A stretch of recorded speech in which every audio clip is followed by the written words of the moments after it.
Hi, Hey, Michael. this is Welcome to Harlem Is Healing. It's a dialogue with Harlem cultural leaders and activists. I'm your host today. My name is Michael Unthank.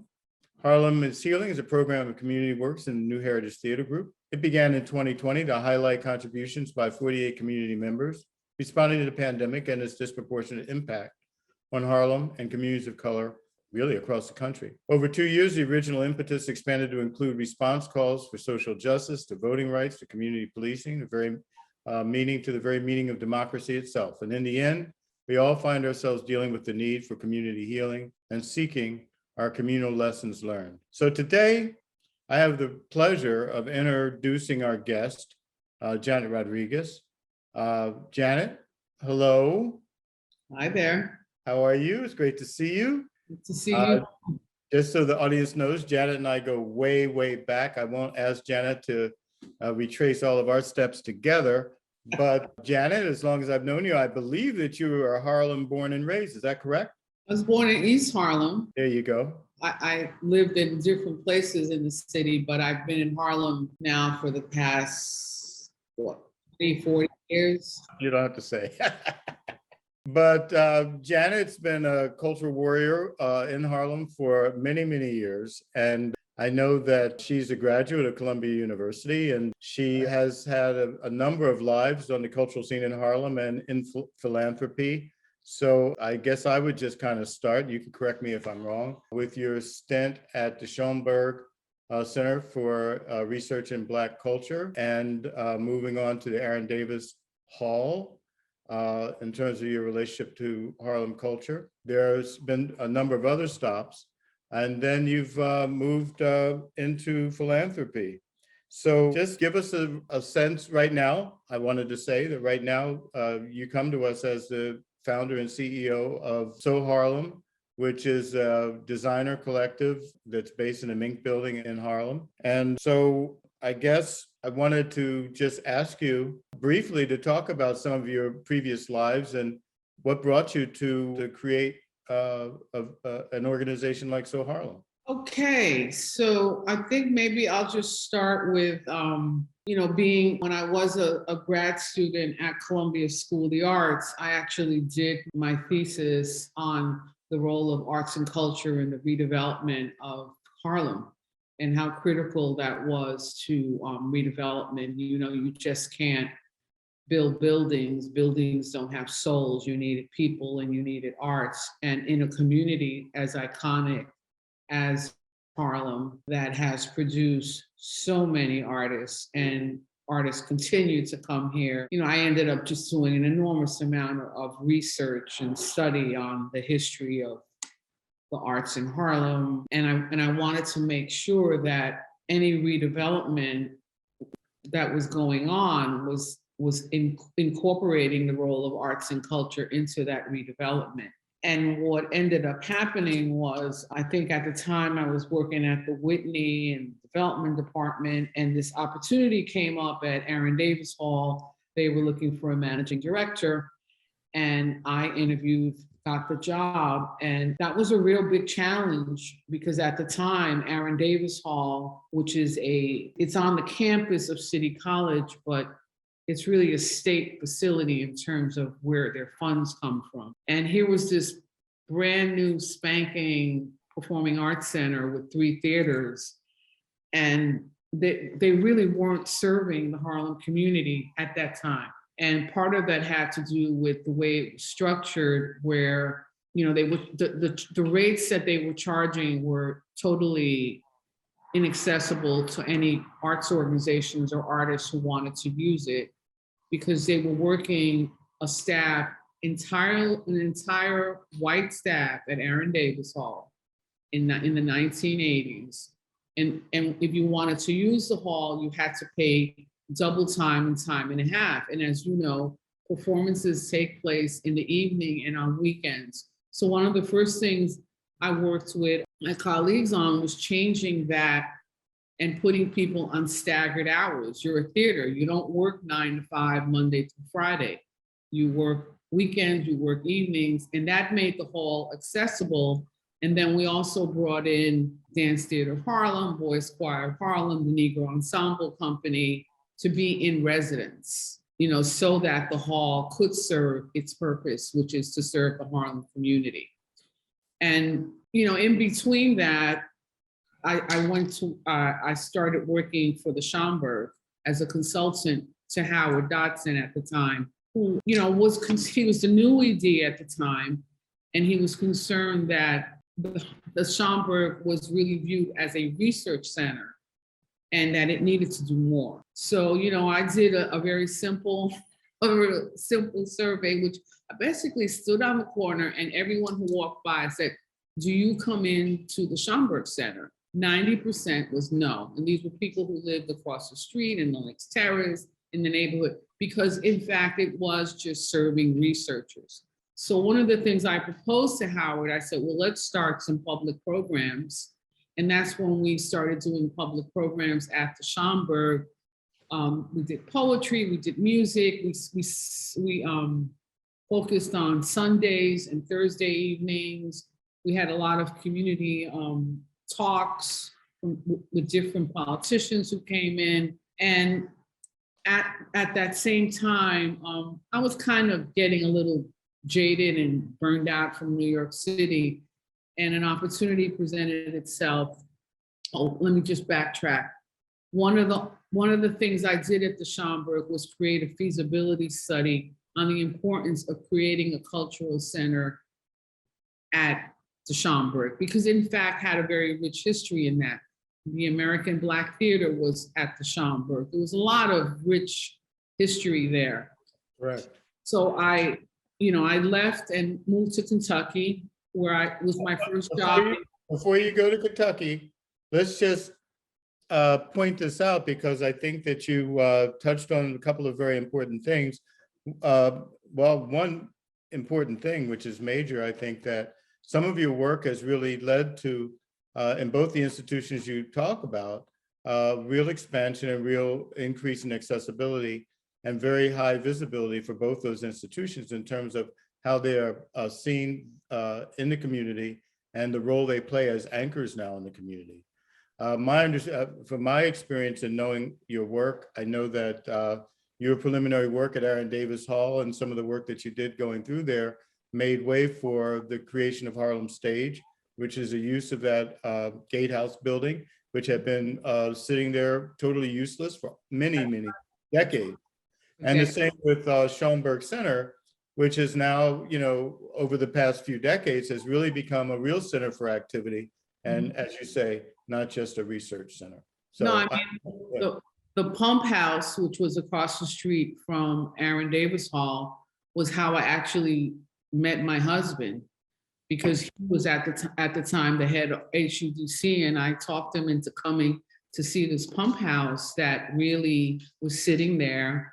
Only underneath it was it being used it's the waterway from the Hudson, but it's a beautiful, as you know, building. So that was certainly something I was very, very interested in. And the only reason I mentioned Kentucky is because— I don't mind you mentioning Kentucky. Go on, go on. That was my first kind of entree working in philanthropy, and this was government, and it was, I worked for the entire state and focused a lot on Louisville, which is where the small percentage of people of color live in Kentucky, and also Appalachia, where I learned an enormous amount about crafts. But while I was in Kentucky, and I was there about 3 years, Howard called me and he said, listen, you need to come back. We're actually going to build this cultural center. And I was like, you're kidding, because, I've worked on a lot of feasibility studies. Very little it goes beyond that. So to actually be able to come back and work on that. And I also had to finish my graduate work, which I did not finish at Columbia. So I came back to work on the opening of this new cultural center and finish my my work at Columbia, which I did. So when I was back at the Schomburg, I got to work on their, their 75th, they're inaugurating this new facility, which, we had a big celebration at Riverside Church, and I had done a lot of work before that in presenting Latin American musicians and African American musicians. So I was able to pull a lot of those artists to come to this major celebration of this new facility at the Schomburg. So that was a big deal for me, you know, to actually see a plan turn into reality. Right. And Well, I think it's very apropos to mention that when we talk about economic development or housing and development, commercial development, and we talk about cultural development, it's important to note that one of the major issues that you've been addressing throughout your career is really trying to get these organizations to really be established and to establish them in a way that they will be there for the future. And that really foments cultural development. And I think many of us have a tendency to overlook it. So your contributions have been quite valuable. So tell us a little bit. Well, we know that you went into philanthropy. We know that you can just mention that briefly if you like. well, you know, at the Dodge Foundation, we know that you were at Chase for a number of years. Yeah, I when I got the call from the Geraldine R. Dodge Foundation that I had been recommended for a job there, they also made it really clear to me that they were trying to integrate their foundation, which had been around for a couple of decades before I started working there, and had never hired a person of color. So I was okay. I mean, I never even thought about a job in philanthropy. Like my mother used to say, what kind of work is that? You give away other people's money. So I actually went out there, and I had just had a son, and, you know, had that fantasy, oh, you know, I can't raise him in New York. I should move to the suburbs where they have good public schools, all that kind of stuff. Well, that never happened. I took the job, but we never did move or relocate to New Jersey, even though I worked there, commuted for 8 years. But the beauty of that job for me was that, you know, if I was hired as your first person of color, so I'm not coming here to make sure that the ballet and the symphony and the orchestra get money, right? I'm coming here to figure out what you're doing in Camden, in Patterson, in Newark, you know, in Elizabeth, in the communities where they don't have access to philanthropy. You know, so I created different initiatives and programs for that. You know, I totally helped them integrate the Dodge Poetry Festival. You know, that's how I developed a relationship with Sekou, who was really critical to that festival, may he rest in peace. And different arts education initiatives, and also getting the foundation to understand that general operating support was the most important kind of funding you can do in philanthropy. So those are what I consider my significant achievements at Dodge. And just, you know, spending a lot of time in Newark, which is a city where we should spend a lot of time in. And then from there, I got offered a job to work at the JP Morgan Chase Foundation. I had actually written a paper while I was at Dodge, or my swan song better said, on the role of the arts in redeveloping communities. And the head of the foundation at JP Morgan Chase, which at that time, the foundation was based in the community development group. So it just, you know, he called me, he said he had read the paper, and would I be interested in coming there to try to implement some of my recommendations? And I was like, of course. Why wouldn't I want to not commute to New Jersey anymore, and be in a city where I was born and raised and know a lot of the players? So I took the job at JP Morgan Chase, and I was there for 8 years as well. Very different. Corporate philanthropy is extremely different from private foundation philanthropy. Decisions are made quickly. Believe it or not, you can move things through much quicker than you do in philanthropy. And while I was there, again, I focused on how to increase support to institutions and community-based institutions of color or of need. And we went from funding like 1 or 2 service organizations to 14, because back then service organizations, and they still are very difficult to fund, but many of them are the ones that are reaching the small individual artists, the small artists. So that was really important to me. A lot of the outdoor summer festivals, Summer in the City at NJPAC Outdoors. I think we even worked with FOs. So we did a lot of things that we needed to do, and also one of the things that I really focused on at JP Morgan was, in addition to focusing on general operating support, as opposed to project support, unless someone said that's what they really wanted, was the size of grants. Because, you just can't fund everyone and expect any change. Whereas if you're more strategic and you say, I'm gonna stick with this organization, fund them at an amount that makes a difference, and fund them consecutively for a number of years, you might get some real traction. So it was just going from funding thousands of arts organizations in New York to narrowing it down to a couple of hundred. Well, we know that in Harlem, it made a big difference for many of the organizations, a huge difference. Yeah.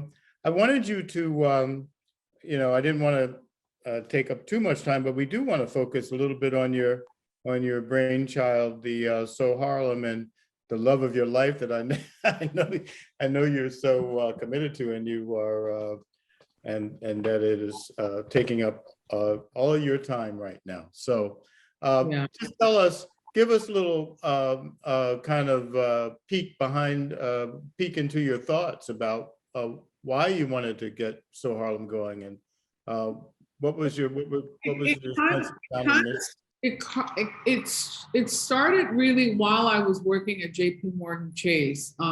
Understand that in my 8 years there, I went through 3 different presidents of the foundation. The change is a constant in corporate America, period. And my job as the arts person was constantly threatened and constantly like, we're going to get you next. So, I started thinking like, okay, so what am I going to do? And, one of my personal obsessions has been as a first generation Dominican, a Black Dominican, whose parents migrated here in 1950. I lived in neighborhoods that we had to always move from. When we lived in San Juan Hill, which is now Lincoln Center, when they wanted to build Lincoln Center, we had to move to Williamsburg. When we lived in Williamsburg and they were redeveloping Williamsburg, we moved to East Harlem. In East Harlem, everywhere I have lived, pretty much. And it's not me personally, this is the world we live in, right? Any poor community will eventually be gentrified. So, instead of like just getting totally annoyed by this constant moving in my life, when I was pretty much settled in Harlem, married and with a child, the building I reside in had retail spaces for rent. And they were very, very reasonable because they were under the 2080 ruling. And if you don't know what that is, it's this beautiful law that was created so that when retail spaces in a co-op are available, you can rent them at 20% of market rate, which makes it affordable and accessible to small business owners. So I put in a bid and a proposal to open a shop in Harlem called Straight Out of Harlem. And it was something that was affordable to me because of the 2080 ruling. But unfortunately, I was not paying attention as close as I should have been. I did not get a 10-year lease. And I did not know that the New York Real Estate Board was going after 2080 to get rid of it. And they prevailed. So when my lease was up, my rent was going to go up quadruple to a point where it was just simply not affordable.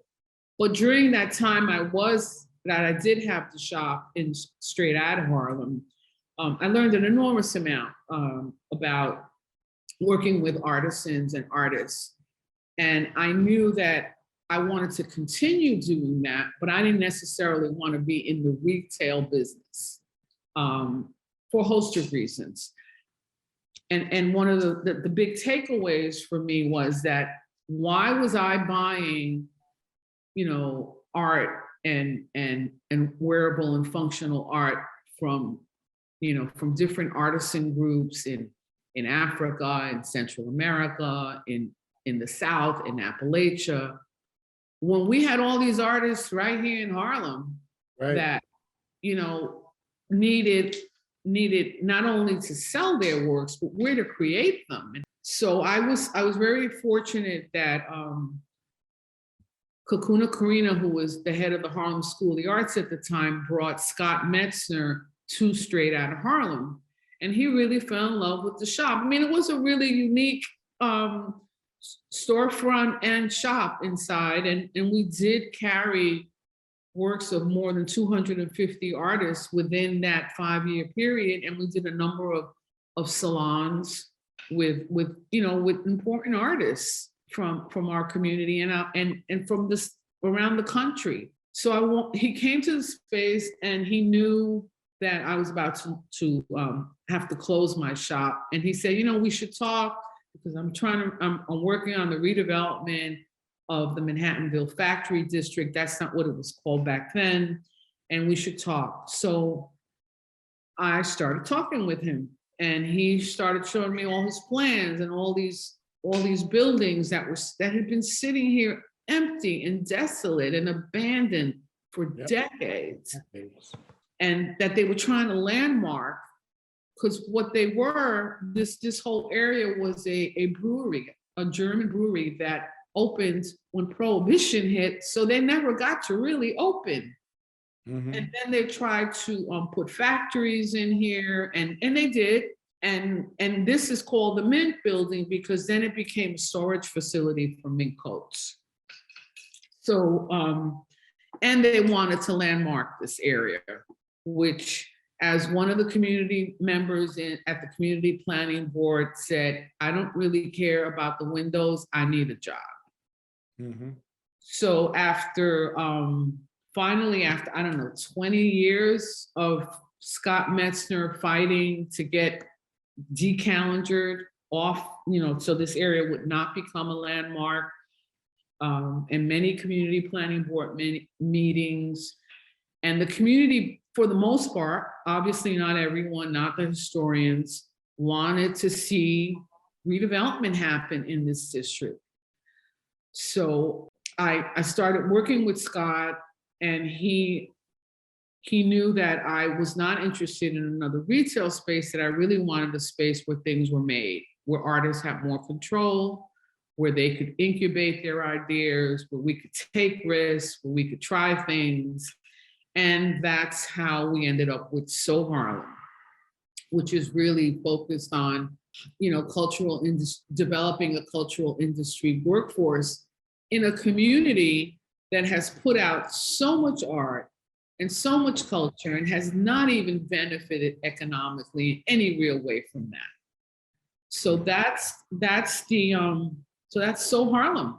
So we have that, that's how I got here. Well, how it's evolved from your original idea about what SoHarlem might be, and so tell us a little bit about what your priorities are and what you're doing now, and how you see the future. So our priorities currently are, we incubate creative entrepreneurs. We focus on the fashion industry. We tried a lot of other things. We made an enormous amount of mistakes and took a lot of risks, but that's what an incubation space does. And that's what a lot of businesses do. And for the last, I would say, 5-7 years, we focus on the fashion industry for a host of reasons. One, it was the biggest demand from creative people who needed spaces to create, to work. There's also the demographics of people who know how to sew, seamsters and seamstresses and tailors. They've retired. They don't do it anymore, and it's an extremely important craft to maintain and preserve in our culture. I mean, everyone I talk to knows someone in their family that sews or used to sew. My mom was a seamstress in the garment district for her entire life. So I knew a little bit about it from just because of my mother, but I also knew that it was an industry that exploited people and had them working in miserable working conditions. So I wanted to change that narrative. I wanted to create a space where, our seamsters and seamstresses and tailors are really praised and acknowledged and paid well and respected, and that they are in a position to pass that craft down and preserve it. So that's where our community training programs come in. But in fact, our designers have learned an enormous amount about sewing and cutting and how to be better designers because they understand garment construction. So we also have a group of young apprentices who are mostly designers. And that's what, we provide them with space, with time, with resources, with connections, with professional development. And you wanted me to talk about the future, but here's the thing, Michael. I think the future is going to be, I've been working on leadership succession with my board for the past 2 years, maybe longer, but with COVID, it kind of put things in a pause, but we're back on it. And I think the future is going to really be determined by the next leader of SoHarlem. I've been doing this for 11 years. So, it's a new world. And I think it's going to need a new vision. And I've been working with the board and a consultant on what kind of leadership we need going forward in this new world with the constant pandemic and other challenges, and just, the technology and how that's changed how people do things. Gotcha. So you talk about the pandemic. So just tell us very briefly about how the pandemic has affected you, how has affected SoHarlem and its operations, and the degree to which, beyond the pandemic, the political situation that we find ourselves in, the alienation, I guess you'd say, or the divisiveness that currently exists, and how that affects SoHarlem, its funding, the environment you work in, how you see that. Well, the pandemic, and it really breaks my heart to say this, but it took a pandemic for funders to acknowledge that we were important and that we mattered and that we deserved to be funded. We've been around 11 years, and it wasn't until our 10th year when the pandemic hit and when the city was faced with shortage of masks in a really big way and had to depend on other countries to mass produce things, which we no longer do that in this country, that we were able to pull the people we trained and others that we have been working with who came in, rolled up their sleeves, and we made thousands of masks and robes for the hospitals. And more importantly, we were able to keep people employed during a time when the city completely closed down. Shut down. Sure. So as a result of that, we have been getting enough support, we're definitely not at the level we need to be, but enough support to employ people on a regular basis throughout the year. But the challenges with the pandemic are just, it's these fits and starts, you Right. You think you got it under control and then. got it under control. People are slowly coming back. You become this scheduler, this COVID protocol person, all of a sudden bouncer on what you can and cannot do. And it has frustrated me to no end, because once you think you got it under control, then like happened this holiday season, which really hurt us. A lot of the people that were planning to come to visit, to shop, that was not happening because people had to stay in place, which I don't blame them. Sure. So we, for the first time, this did not happen to us with COVID-19, but the second round, people started to get COVID that work here. Right. Yeah. So we had to shut down. But I think there's a couple of things about COVID that were real eye openers for me. The isolation that people experience, especially creative people who need people to create, right? Was a little overwhelming for me in terms of the needs that people had.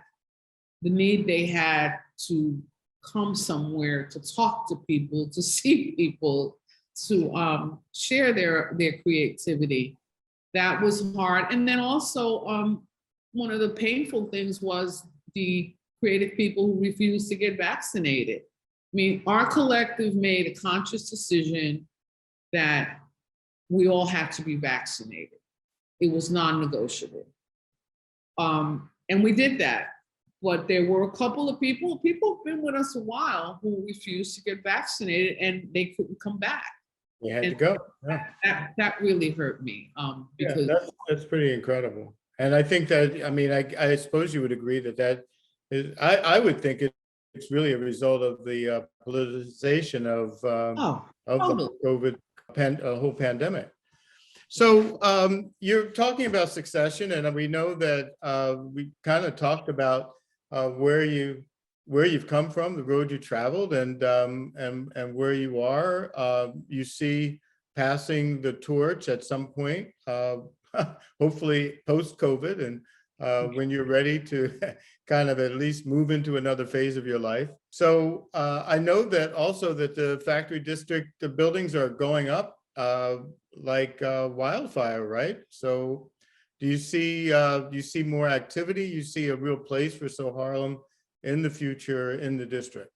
Oh, I think I think first of all, you're dealing with a generation of young people who all think they're entrepreneurs, which is fine. I think that's healthy.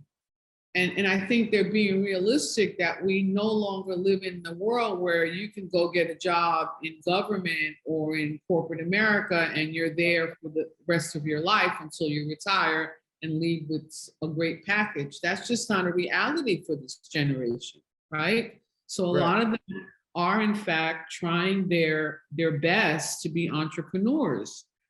So a space like SoHarlem, which incubates creative entrepreneurs, is a great filter for an entrepreneur to figure out, oh shit, this is for me or it's not for me, because it's hard work, right? Yeah. So, but I do think that there's a healthy crop of individuals who are going to be really good entrepreneurs. They don't know anything else. That's what they know. That's what they live and breathe, whether it's in music, whether it's in fashion, whether it's in creating content, photographers, videographers. And I think that speaks to what kind of leadership you also need.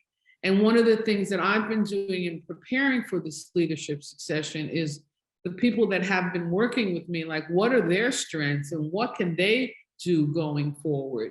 It doesn't have to be your typical leadership succession plan that you have one person come in and do everything that the former person did, because no one's going to do what I did. No one's that crazy. No one's no one's going to have the same passion about why I did what I did. So you have to make room for how the organization can succeed without you, with some of the people that are still here. And then what kind of leadership does that dictate? Right. So it's as usual, we're very nimble. We look at what's real and what can work. Yeah, you got to be agile. So Janet, we got to wind up, but I want to really thank you for taking the time to talk today about your work and about the role of SoHarlem in terms of the Harlem cultural landscape. Can I give you a quick tour? Oh yeah, well, okay, we'll do the quick tour. All right. So obviously this is our back office space, but that's not of super interest. What I want to show you is, so we just reopened today for the first day, for the first time this year. So our back, where a lot of things that the designers create are not all up and running, but you can see some of the creations. This is our shop, for lack of a better word. This is some of the work that's come out of our studio, which this is our studio. We have a couple of cutting tables. That's Javier Valencia, our designer in residence. Maria, one of our seamstresses. These are all our sewing machines, our cutting tables. This is Henry, our principal trainer, and Antonio, our studio coordinator. And yeah, this is SoHarlem. These are our works, our ironing stations. We share the space with two other companies. And this is where you enter to get into SoHarlem. So here you are, Michael. It's a beautiful space. I've been there many times, so I can attest to that. It's a gorgeous space, nice and spacious and fully appropriate. Thank you, Janet, for taking the time to talk to us today and talk about cultural development and how we really move forward in the cultural life of Harlem. What that means. Shout out to our social media person, Sunny. Oh, hi. Hi. Okay, we're going to sign off. Janet, we will talk. Thank you, Michael. Thank you for including me. Absolutely. Thank you. Thanks to Community Works as well. All right. Bye.